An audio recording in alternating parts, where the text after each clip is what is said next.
नमस्कार दोस्तों, आज का विषय अधिक महत्वपूर्ण है।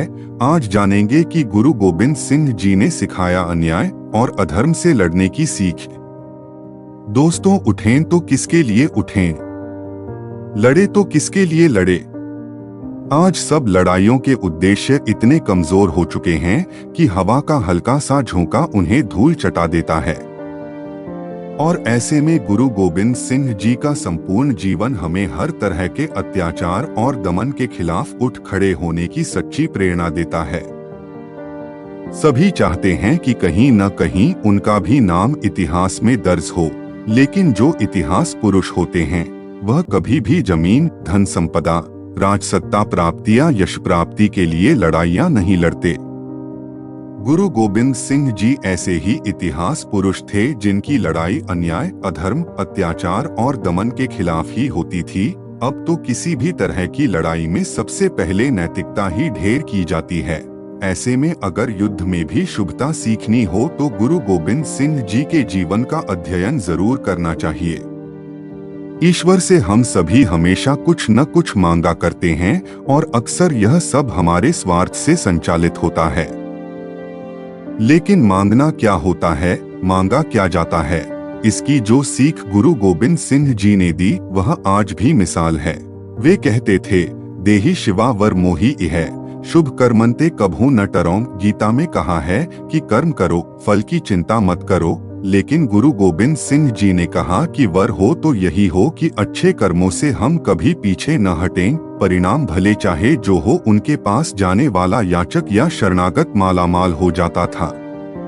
गुरुजी के सेवक बनने वाले भाई नंदलाल जी ने अपनी प्रसिद्ध रचना में लिखा है कि नासिरो मंसूर गुरु गोबिंद सिंह बेकसा रा यार गुरु गोबिंद सिंह। जीवन भर उन्होंने एक सिद्धांत का पालन किया जो उन्होंने अपने पिता शहीद शिरोमणि गुरु तेग बहादुर जी से सीखा था। भय काहू को देत नहीं, नहीं भय मानत आनी, यानी न किसी से डरे न किसी को डराया। अक्सर किसी बड़े योद्धा को कठोर दिल माना जाता है, पर गुरु गोबिंद सिंह जी तो इतने दयालु थे कि युद्ध भूमि में अपने घायल शत्रुओं तक को पानी पिलाने और मरहम पट्टी करने का आदेश उन्होंने अपने सेवकों को दे रखा था। युद्ध भूमि में उनके सेवक भाई कन्हैया और उनके बीच हुआ संवाद इंसानियत और न्यायपूर्ण युद्ध की बड़ी मिसाल है। अब तो हर गुरु ही खुद भगवान बनने पर तुला हुआ है। चेला एक बार गुरु बन गया तो वह खुद को राजा समझने लगता है। भले ही वह न तो गुरु हो और न ही सिद्ध हो, वह किसी न किसी तरह से स्वयं की मुखसिद्धि जरूर कराता रहता है। लेकिन गुरु गोबिंद सिंह जी ने इसका सख्ती से निषेध कर दिया था कि उनका कोई अनुयायी उन्हें भगवान घोषित करने की गलती न करे। वह तो उस परमपिता परमात्मा के दास हैं जो इस जगत का तमाशा देखने आए हैं।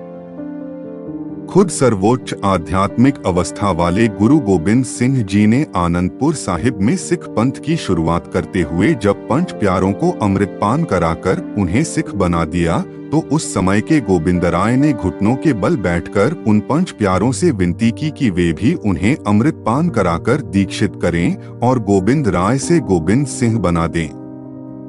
इसीलिए उनके बारे में कहा गया, वह परगट्यो मरद अगमड़ा वरियाम इकेला। वाह वाह गोबिंद सिंह आपे गुरुचेला।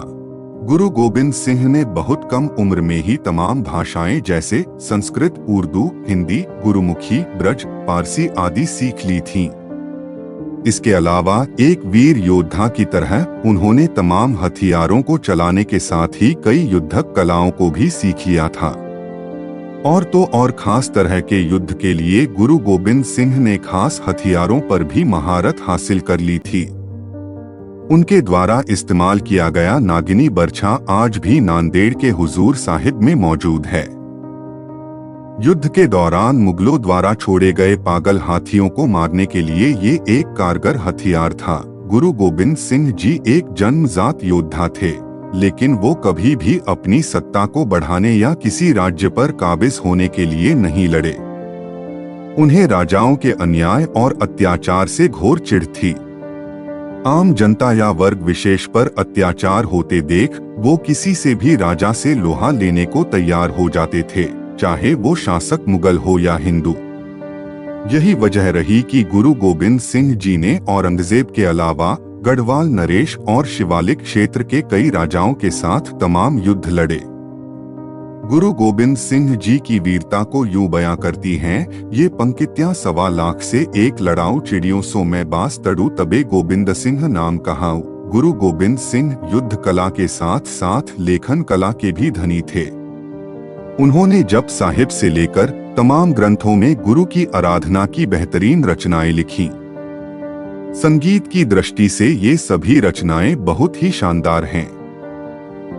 यानी सबद कीर्तन के रूप में उन्हें सुर और ताल के साथ मन को छू लेने वाले अंदाज में गाया जा सकता है।